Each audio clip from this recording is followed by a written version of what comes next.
Hello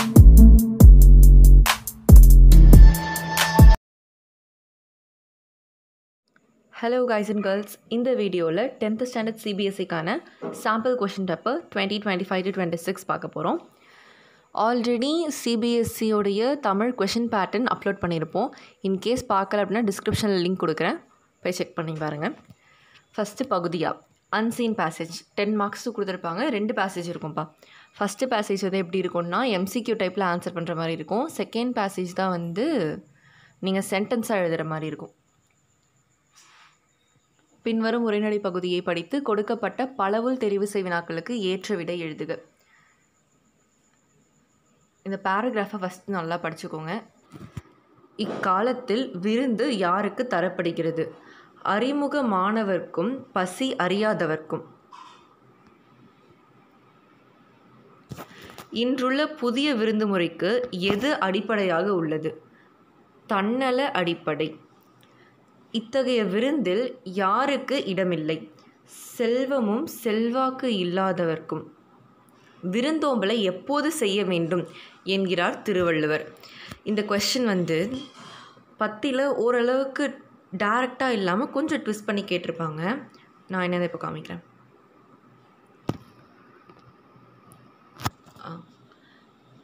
இங்கே கொடுத்துருக்காங்க இல்லையா, திருவள்ளுவர் கூறுவது போல் விருந்தினரை நாள்தோறும் ஓம்புதல் இன்று இல்லை. இந்த சென்டென்ஸோடைய மீனிங் என்ன? திருவள்ளுவர் சொல்கிறது மாதிரி விருந்தினரை வந்து தினமுமே உபசரிக்கிற வழக்கம் இன்றைக்கி இல்லை அப்படின்னு சொல்கிறாரு. அப்போ திருவள்ளுவர் என்ன சொல்லியிருக்காரு?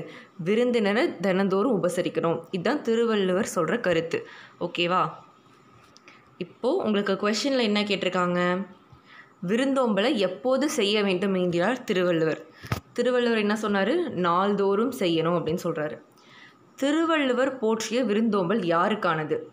புதியவர்களுக்கானது. இது ஓரளவுக்கு கொஸ்டினில் டேரெக்டாகவே கொடுத்துருப்பாங்க. இந்த மாதிரி உங்களுக்கு எக்ஸாமில் ட்விஸ்ட் பண்ணியும் கொடுத்துருப்பாங்க. ஸோ 10 ஒழுங்காக படித்து பாருங்கள். பின்வரும் 10 படித்து அதனை தொடர்ந்து வரும் வினாக்களுக்கு உரிய விடைகளை எழுதுக. விடைகளை எழுதுக அப்படின்னு சொல்லிட்டு கொடுத்துட்டாங்க. ஸோ இதுக்கு நீங்கள் சென்டென்ஸாக எழுதணும். இப்போ வினாக்களுக்கு போகலாம். மேலை நாடுகளுடன் தமிழர்கள் கொண்டிருந்த வாணிப தொடர்பை கூறும் இலக்கியங்கள் யாவை? நான் என்ன பண்ணுறேன் அப்படின்னா இதோடைய விடைகள்லாம் என்னன்னு மட்டும் சொல்லிடுறேன். நீங்கள் ஒரு தடவை 10 படித்து பார்த்துட்டு உங்களால் கரெக்டாக ஆன்சர் சொல்ல முடியுதா அப்படின்னு சொல்லிட்டு பாருங்கள். ஸோ ஃபஸ்ட்டு வினாவுடைய விடை வந்து சிலப்பதிகாரம், பரிபாடல், மதுரை காஞ்சி. வரலாற்று உண்மையை அறிவியல் முறையில் உறுதிப்படுத்த ஆய்வாளர்கள் செய்வன யாவை? இந்த கொஷனுக்கான ஆன்சர் வந்து ஒரு சிலர் கன்ஃபியூஸ் ஆக வாய்ப்பு இருக்குது. அதனால் இதுக்கு மட்டும் நான் ஆன்சர் என்னன்னு சொல்லிடுறேன். ஃபஸ்ட்டு வினாவுடைய மீனிங் என்ன? வரலாற்று உண்மையை அறிவியல் முறையில் உறுதிப்படுத்துறதுக்கு ஆய்வாளர்கள் என்ன செய்வாங்க அப்படின்னு சொல்லிட்டு கேட்குறாங்க.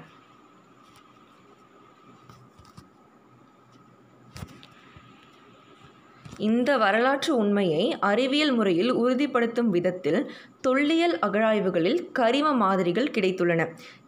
இந்த வரலாற்று உண்மையை அறிவியல் முறையில் உறுதிப்படுத்துறதுக்கு தொல்லியல் அகழாய்வுகளில் கரிம மாதிரிகள் கிடச்சிருக்கு. ஓகே, இதே நம்ம ஆன்சராக எழுத முடியுமா? முடியாது. ஏன்னா அவங்க கொஸ்டின் என்ன கேட்குறாங்க அவங்கக்கிட்ட? இந்த வரலாற்று உண்மையை உறுதிப்படுத்துறதுக்கு என்ன செய்வாங்க அப்படின்னு கேட்குறாங்க. இந்த மாதிரி ஒன்று கிடச்சிருச்சு அவ்வளோதான் அப்படின்னு சொல்ல முடியாதுல்ல. அடுத்த சென்டென்ஸ் என்ன படித்து பாருங்களேன். அமெரிக்காவின் மியாமி நகரில் அமைந்துள்ள பீட்டா பகுப்பாய்வு ஆய்வகத்திற்கு அனுப்பப்பட்டு காலக்கணக்கீடு செய்யப்பட்டுள்ளது. அமெரிக்காவில் மியாமி நகரில் இருக்க பீட்டா பகுப்பாய்வு ஆய்வகத்திற்கு அனுப்பிச்சிருக்காங்க. அங்கே காலக்கணக்கீடு செஞ்சுருக்காங்க. அந்த காலக்கணக்கீடில் தொன்மையான ஒரு பொருள் தான் அப்படின்னு சொல்லிட்டு தெரிஞ்சிருக்கு. இதுதானே கரெக்டான ஆன்சராக இருக்கும். உறுதிப்படுத்துறதுக்கு ஆய்வாளர்கள் என்ன செஞ்சாங்க அப்படின்னு கேட்குறாங்க. அப்படின்னா இதுதான் கரெக்டான ஆன்சர். அமெரிக்காவின் அப்படிங்கிறத ஆரம்பித்து செய்யப்பட்டுள்ளது, அது வரைக்கும் கரெக்டான ஆன்சர்ப்பா. இப்போது 3வது வினாக்கு போகலாம். 10 குறிப்பிடும் வரலாற்று செய்தி யாது? இமயவரம்பன் நெடுஞ்சேரலாதலும் சேரன் செங்குட்டவனும் தம் கடற்படை மூலம் கடம்ப கொள்ளையர்களை அழித்தனர் என 10 குறிப்பிடுகிறது. தமிழர்கள் எத்தனை ஆண்டுகளுக்கு முன் எழுத்தறிவு பெற்றிருந்தனர்? 2500. இங்கே நீங்கள் கன்ஃபியூஸ் ஆக வாய்ப்புகள் இருக்குது. ஏன்னா இங்கே பாருங்களேன், இங்கே ஒரு தடவை 2000 ஆண்டுகள் அப்படின்னு கொடுத்துருக்காங்க. நெக்ஸ்ட்டு இங்கே 1155 அப்படின்னு சொல்லிட்டு கொடுத்துருக்காங்க. அதுக்கும் மேலே தான் வந்து 2500 அப்படின்னு சொல்லிட்டு கொடுத்துருக்காங்க. ஸோ என்னன்னு கரெக்டாக படித்து ஆன்சர் பண்ணுங்கள். சிவகலை நெல்மணி கூறும் செய்தி யாது? சிவகலை அகழாய்வில் கிடைக்கப்பெற்ற நெல்மணிகளை கரிம பகுப்பாய்வுக்கு உட்படுத்திய போது அதன் வயது கிமு 1155 என்று உறுதிப்படுத்தப்பட்டுள்ளது. பகுதி ஆ, இலக்கண பகுதி. சான்று தருக. எவையேனும் 3 மட்டும்.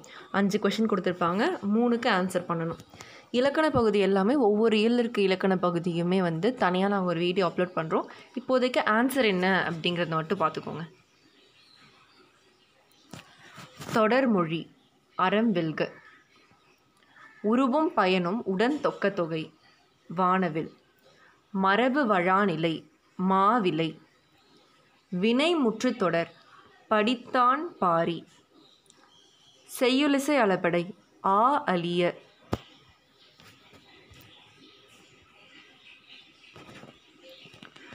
கோடிட்ட இடங்களை நிரப்புக. இதுவுமே வந்து 5 கேட்டிருப்பாங்க. நீங்கள் ஏதாச்சும் 3க்கு தான் ஆன்சர் பண்ண போகிறீங்க. பொருள்கோள் டேஷ் வகைப்படும். 8 வகைப்படும்.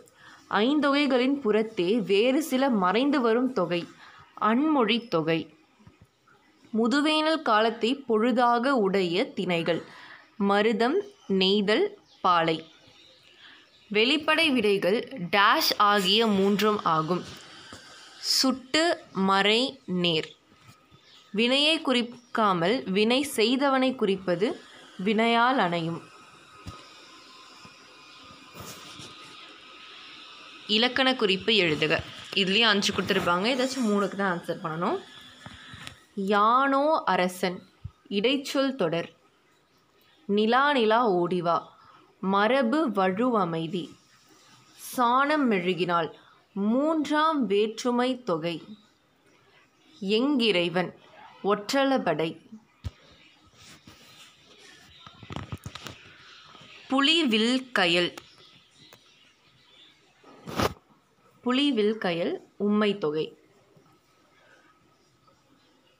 கூறியவாறு செய்க. இதுக்கும் ஏதாவது 5 கொடுத்துருப்பாங்க, ஏதாச்சும் 3க்கு மட்டும் ஆன்சர் பண்ணால் போதும். சுடுமண் பெயரச்ச தொடராக்குக. சுடுகின்றமண். உணவு உண்டாயா? இக்கேள்விக்கு உற்றது உரைத்தல் விடை. வயிறு வலித்தது. எலியை பிடிக்கும் பொறி. உருவும் பயனும் உடன் தொக்க தொகையாக்குக. எலி பொறி. பொய்கை. நெய்தலுக்கு உரிய நீர்நிலை ஆக்குக. உவர்கழி. எல்லை பொதுமொழியாக்குக. 8. பகுதி இ, இலக்கியம். பின்வரும் கோடிட்ட இடங்களை திருக்குறள் சீர்களால் நிரப்புக. எப்பொருள் எத்தன்மைதாயினும் அப்பொருள் மெய்ப்பொருள் காண்பதறிவு. நாள்தோறும் நாடி முறை செய்யா மன்னவன் நாள்தோறும் நாடு கெடும். குற்றம் இலனாய் குடி செய்து வாழ்வானை சுற்றமாச் சுற்றும் உலகு. பின்வரும் செய்யுள் பகுதியை தொடர்ந்துள்ள பலவுள் தெரிவுசெய் வினாக்களுக்கு ஏற்ற விடையை எழுதுக. உறங்குகின்ற கும்பகண்ண உங்கண் மாய வாழ்வெல்லாம் இறங்குகின்றதின்று காண எழுந்திராயே எழுந்திராய். கரங்கு போல விற்பிடித்த கால தூதர் கையிலே உறங்குவாய் உறங்குவாய் இனி கிடந்து உறங்குவாய். வினாக்கள். இச்செய்யுள் இடம்பெற்றுள்ள நூலின் பெயர் என்ன? கம்பராமாயணம். இந்நூலின் ஆசிரியர் யார்? கம்பர். இச்செய்யுள் இடம்பெற்றுள்ள படலத்தின் பெயர் என்ன? கும்பகர்ணன் வதை படலம். கரங்கு என்ற சொல்லின் பொருள் என்ன? காற்றாடி. இச்செய்யுளில் அமைந்த சந்தம் எதை போன்று உள்ளது? உலக்கையால் இடிப்பது போன்ற சந்தம். பின்வரும் செய்யுள் வினாக்களுள் எவையேனும் 2னுக்கு விடை எழுதுக. தமிழன்னையை வாழ்த்துவதற்கான காரணங்களாக பாவலரேறு சுட்டுவன யாவை? முல்லைப்பாட்டு காட்டும் கார்கால செய்தியை விவரி. திருவித்துவக்கோட்ட அம்மானை குலசேகரர் வாழ்த்துவது எப்படி? முயற்சியின் சிறப்பு குறித்து திருக்குறள் மொழிவன யாவை? எவையேனும் 3 உரைநடை வினாக்களுக்கு விடையளி. காற்று எவ்வாறெல்லாம் ஆற்றலாக திகழ்கிறது? வறுமையிலும் விருந்தோம்பினர் தமிழர். விளக்குக. மெய்நிகர் உதவியாளர் குறித்து விவரி. தமிழ்மொழி பொருள்வளம் உடையது என்பதை விளக்குக. திரைத்துறையில் கலைஞரின் பங்களிப்பை விவரித்து எழுதுக. பகுதி இ. பின்வருவனவற்றுள் ஏதேனும் ஒரு துணைப்பாடக் கட்டுரை எழுது. புயலிலே ஒரு தோணி, புதிய நம்பிக்கை, பாய்ச்சல், சிறுகதை சுருக்கம்.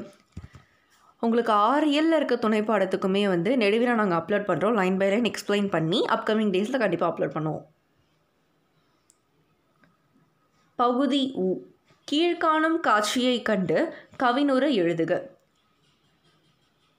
கீழ் ஒரு வினா கொடுத்துருக்காங்க இல்லையா, பார்வை திறன் பாதிக்கப்பட்ட மாற்றுத்திறனாளி மாணவர்கள் மட்டும் எழுத வேண்டிய வினா.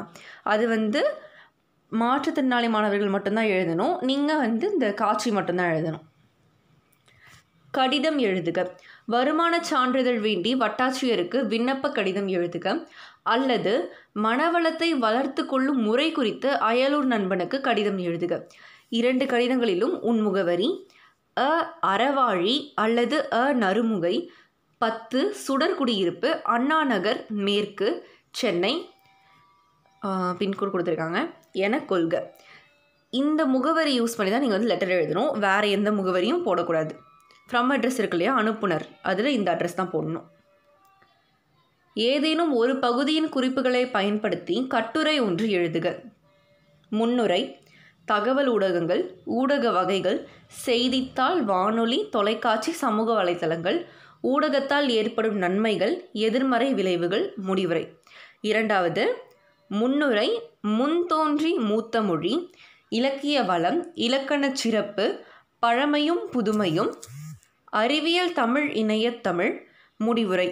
3வது முன்னுரை. வரதட்சணை என்னும் தீய நடைமுறை, பெண்களுக்கான அநீதி, அரசாங்கத்தின் முயற்சி, பெண்கள் அடையும் துயர், சமநீதி காப்போம், மகிழ்வான வாழ்வு. முடிவுரை. இந்த வீடியோ உங்களுக்கு யூஸ்ஃபுல்லாக இருக்கும்னு நினைக்கிறேன். இந்த சாம்பிள் கொஷின் பேப்பருடைய PDF டிஸ்கிரிப்ஷனில் இருக்குது. போய் டவுன்லோட் பண்ணி படித்து பாருங்கள். எல்லா கொஷனுக்கும் ஆன்சர் பண்ண முடியுதா அப்படின்னு சொல்லிட்டு பாருங்கள். உங்களுக்கு இந்த வீடியோ யூஸ்ஃபுல்லாக இருந்துச்சுன்னா லைக் பண்ணிவிடுங்க. அண்ட் உங்கள் ஃப்ரெண்ட்ஸுக்கும் ஷேர் பண்ணுங்கள். அவங்களுக்கு இது ரொம்ப யூஸ்ஃபுல்லாக இருக்கும். தென் உங்களுக்கு ஏதாச்சும் டவுட்ஸ் இருந்துச்சு அப்படின்னா கமெண்ட் பண்ணுங்கள், நாங்கள் ரிப்ளை பண்ணுறோம். அண்ட் அப்கமிங் டேஸில் நம்ம சேனலில் இலக்கணத்துக்கான வீடியோஸ், அதே மாதிரி க்ரியேட்டிவ் ரைட்டிங், லெட்டர் ரைட்டிங், இதுக்கான வீடியோஸ் எல்லாமே அப்லோட் பண்ணுவோம். ஸோ சேனலை மறக்காமல் சப்ஸ்கிரைப் பண்ணி வச்சுக்கோங்க. தேங்க்யூ ஃபார் வாட்சிங்.